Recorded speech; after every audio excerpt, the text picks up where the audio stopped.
My name is Lisa. I am 35 years old. I work in a small office in the city. I sit at a desk and type on a computer all day. My life used to feel simple. I had a home, a job, and a husband. His name is Tom. We met when I was 25. He was quiet and kind. I liked his smile and the way he listened. We dated for 1 year, then we got married. In the beginning, everything felt special. Tom brought flowers. He opened doors. He asked about my day. We walked hand in hand, and I felt safe beside him. But things are not the same anymore. Now we live in the same house, but it feels cold. He sleeps next to me every night, but it feels like I am lying beside a stranger. I can hear him breathe, but I feel alone. There is no kiss before bed, no hug in the morning, only silence. Every day, Tom leaves for work early. He does not say goodbye. He does not ask if I slept well. He just picks up his bag and walks out the door. In the evenings, he comes home late. Sometimes he eats dinner. Sometimes he says he already ate with someone else. I do not ask who. Last Thursday, I made pasta. It was his favorite. I waited until 9 p.m., but he did not come. I sat at the table and watched the clock. At 10:30, he finally walked in. I stood up and said, "Hi." My voice was soft. He looked at me and replied, "Hi," while taking off his shoes. I told him, "I made pasta." He looked at the kitchen, then said, "I'm not hungry," and went to the bedroom. That night, we lay in bed, back to back. I could feel the space between us. I closed my eyes and listened to the quiet. I felt tears in my throat, but I did not let them fall. I turned away from him. I think he turned away too. In the morning, he got up, took a quick shower, and left. No good morning. No take care. Just the sound of the front door closing. I sat on the bed and looked at the wall. I did not move for 5 minutes. At work, I made mistakes. My mind was not with me. My boss asked me to check a report. I forgot to save it. I had to do it all again. My hands felt cold. I could not stop thinking about Tom. Was it my fault? Did I stop being interesting?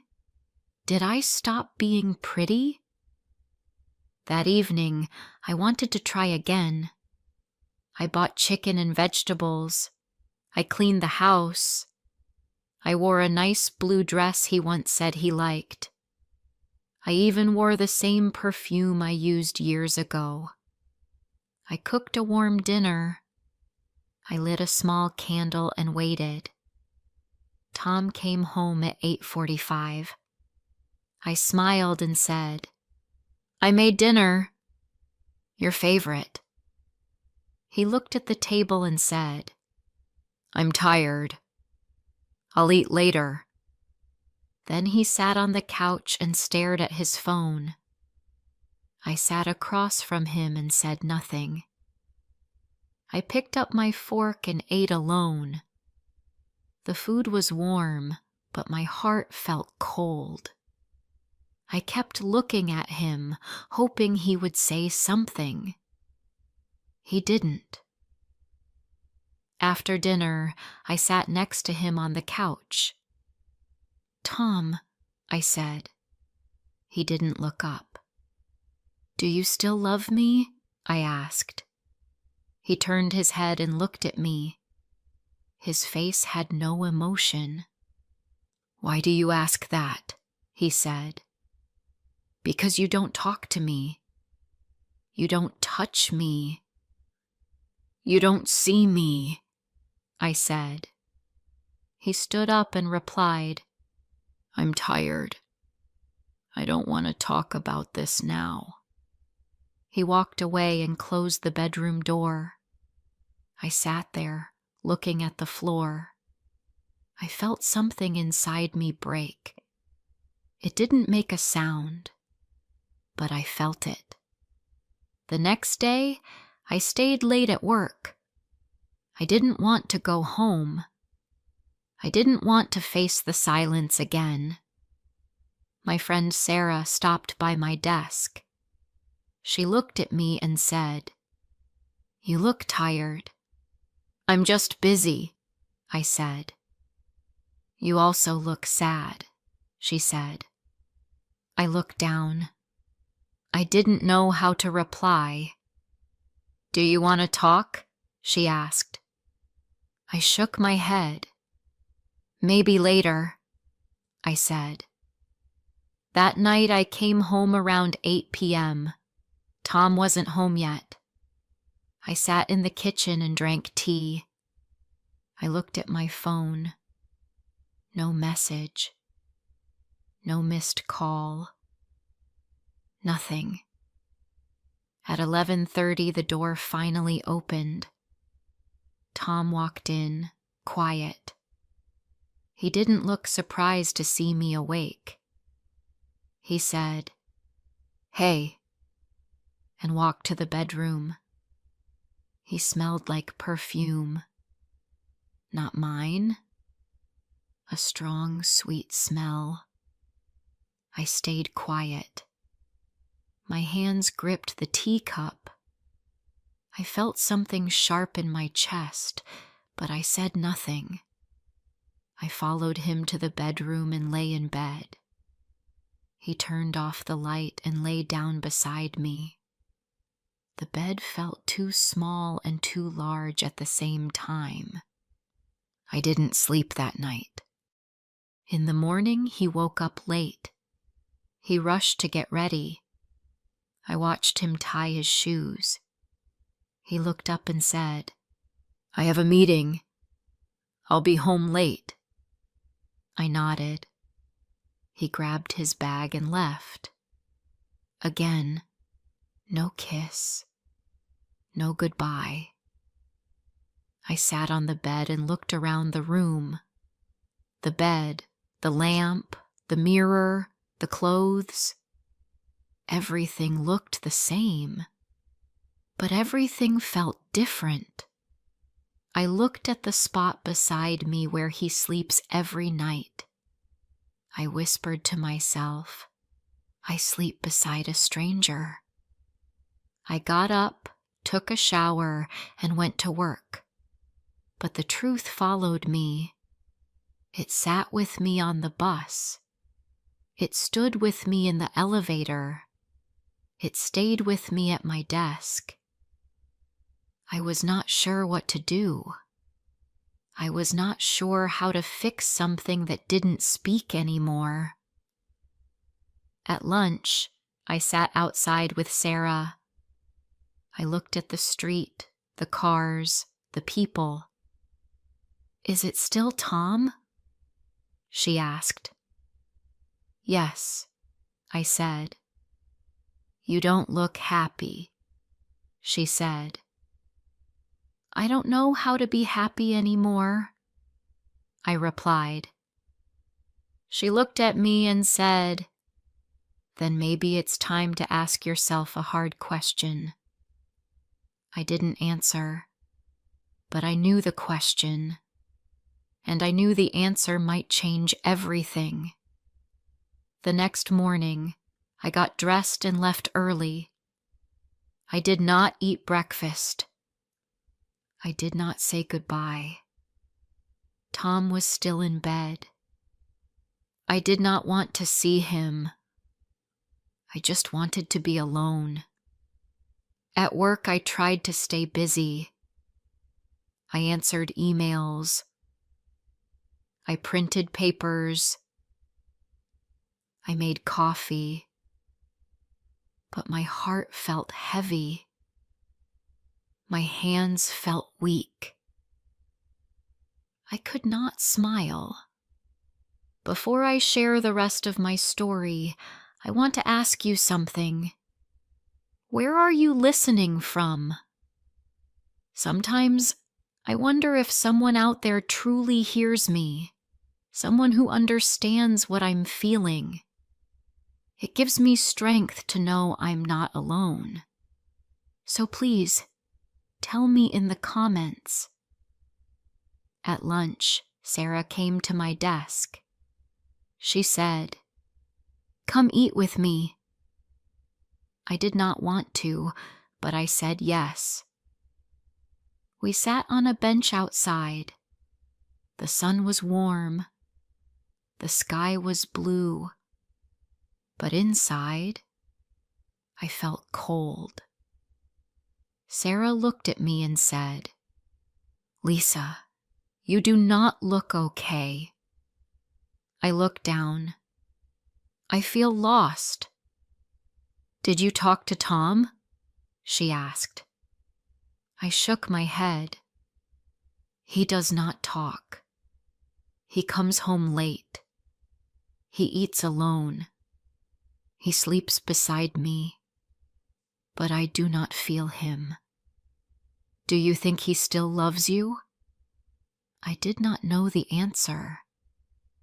That night I came home at 7. Tom was not there.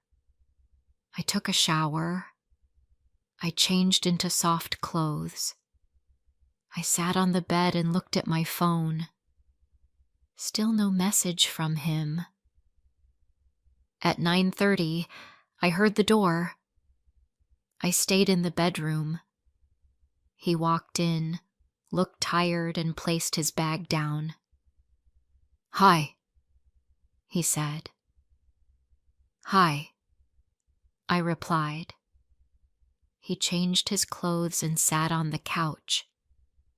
He turned on the TV. I walked into the room and sat far from him. "Tom," I said. "Yes?" "Can we talk?" He sighed. "Now?" "Yes." He turned off the TV. "Okay." I looked at him. "Do you still love me?" He looked surprised. "Why are you asking this again?" "Because you act like I'm not here." He stayed quiet. "You come home late. You eat alone. You sleep beside me. But it feels like you're gone." He looked at the floor. "I just want the truth, Tom." He spoke slowly. "I don't know what I feel anymore." His words cut me like a knife. "What do you mean?" He shook his head. "I feel far from you. I feel tired all the time. I don't know how to fix this. Do you want to fix it?" He did not answer. That silence said more than words. I stood up and walked to the bedroom. I lay down. My eyes filled with tears. He didn't follow me. He just sat there. That night, I did not sleep. I closed my eyes, but my heart stayed awake. The next day, I took the afternoon off. I told my boss I was not feeling well. I walked to a small park. I sat on a bench and looked at the trees. Old people walked past. Kids played on swings. Everyone looked full of life. But I felt empty. I thought about the past. I thought about our first date. I wore a red dress. Tom brought me flowers. He looked nervous and sweet. We laughed at the same jokes. He called me his person. I thought we would grow old together. But now, we were just quiet people in the same house. My phone buzzed. It was Sarah. "How are you feeling?" I typed, "Like I live with a stranger." That night, I made soup. I placed 2 bowls on the table. I waited. Tom came home at 8:15. He looked surprised. "I made dinner," I said. He sat down. "Thanks." We ate in silence. After a few minutes, I spoke. "Tom, I want to try. Do you?" He looked at me. "I don't know," I said. "You need to know." He stood up and said, "I'm sorry. I can't do this now." He walked to the bedroom and closed the door. I sat alone and looked at my bowl. The soup was still warm, but I felt frozen. That weekend, I stayed in. I cleaned the house. I did the laundry. I baked bread. Tom was home, but we did not talk. He watched TV. He played with his phone. He left to get coffee. He came back with none for me. I sat on the bed Sunday night and looked at the wall. This is not love, I thought. On Monday morning, I packed a small bag. I took a few clothes. I took my toothbrush. I left a short note on the table. "I need time. Please don't call." I took the train to Sarah's place. She opened the door and hugged me. "I can sleep on the sofa," I said. "No," she said. "You take my bed." I looked at her and cried. I did not want to, but I did. That night, I lay in Sarah's bed. I looked at the ceiling. I felt sad, but also free. There was no silence pressing on me, no cold wall in the bed, just quiet peace. Tom did not call. Not that night. Not the next. I went to work. I ate with Sarah. I walked in the park after dinner. I felt like I could breathe again. After 3 days, Tom sent a message. "Can we talk?" I stared at the screen for a long time. I didn't reply. I looked out the window. The city lights were soft. My chest felt tight, but I also felt strong. For the first time in years, I was listening to myself. That night, I sat by the window. I looked at the street lights. Cars passed. People walked. Life moved on.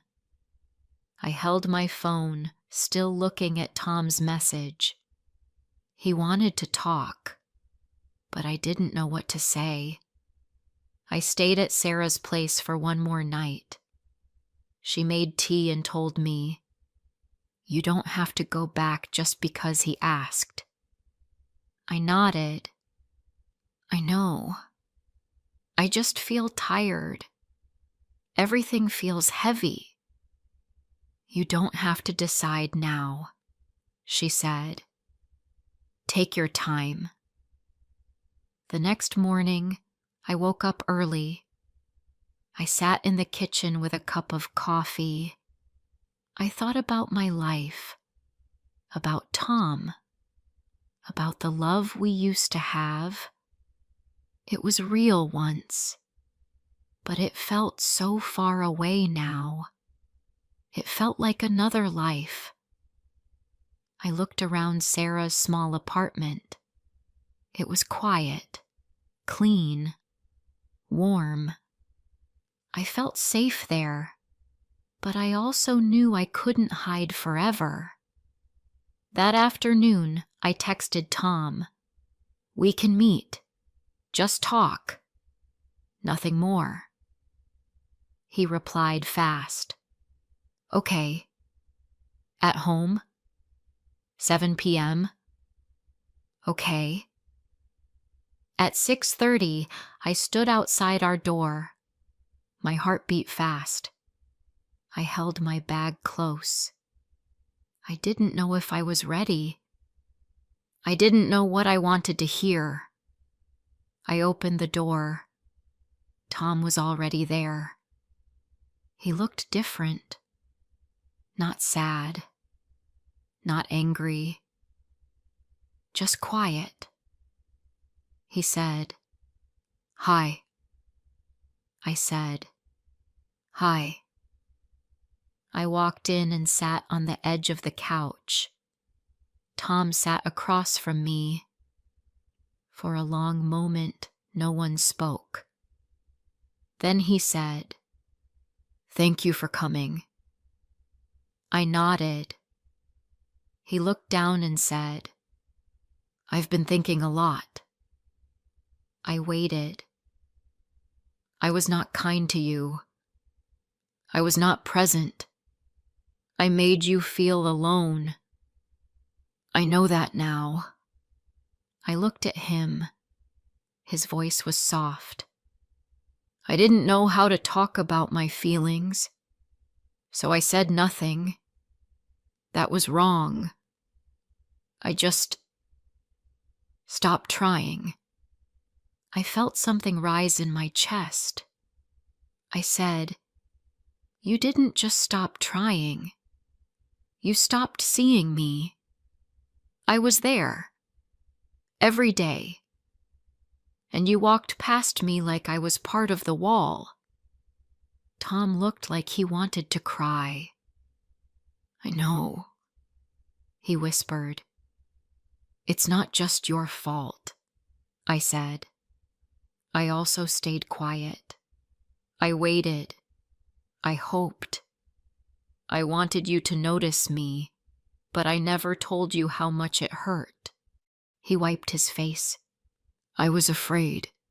Afraid of hearing that you were unhappy. Afraid of the truth."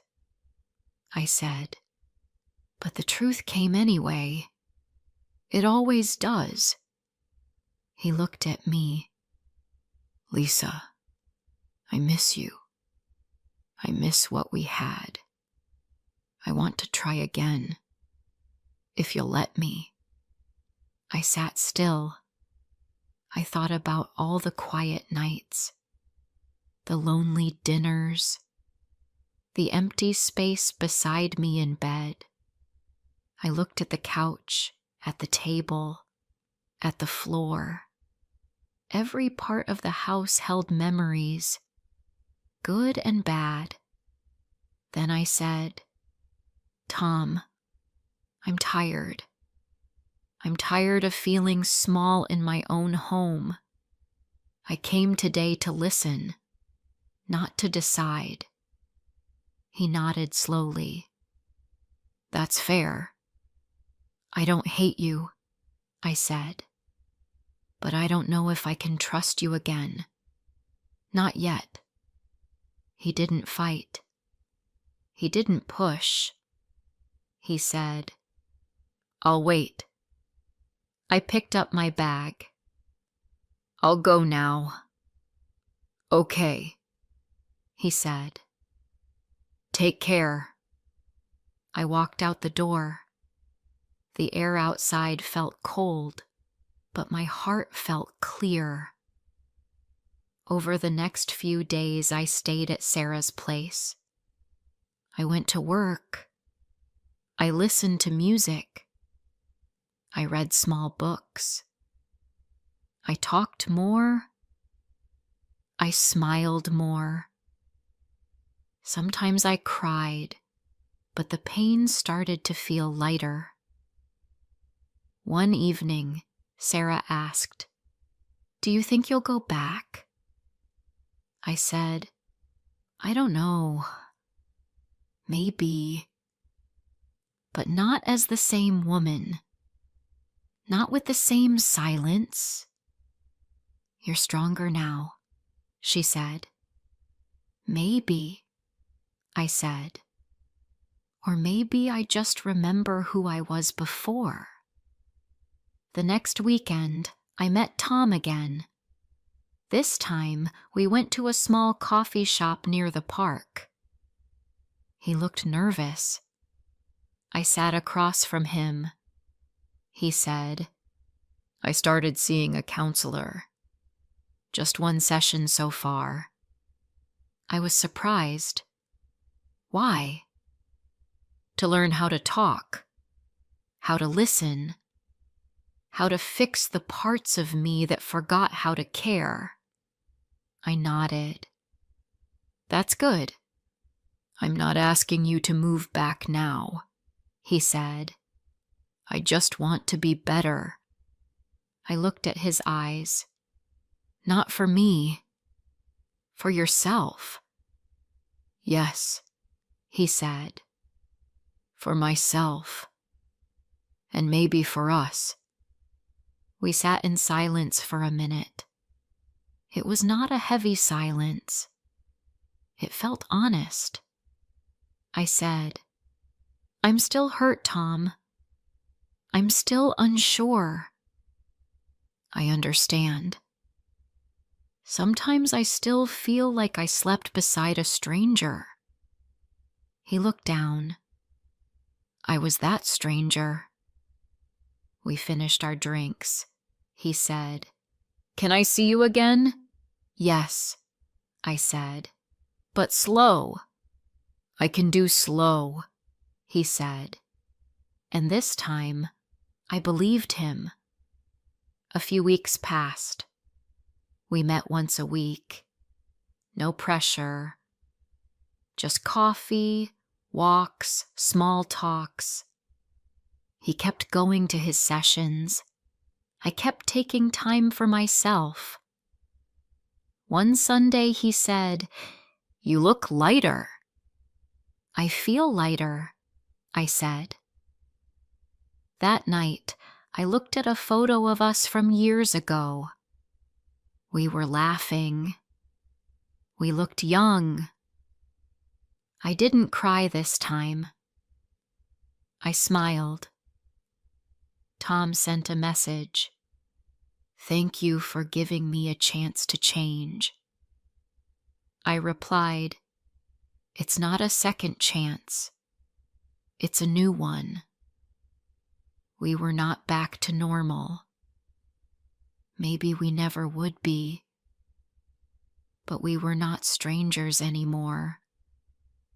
We were two people learning to speak again, to hear again, to feel again.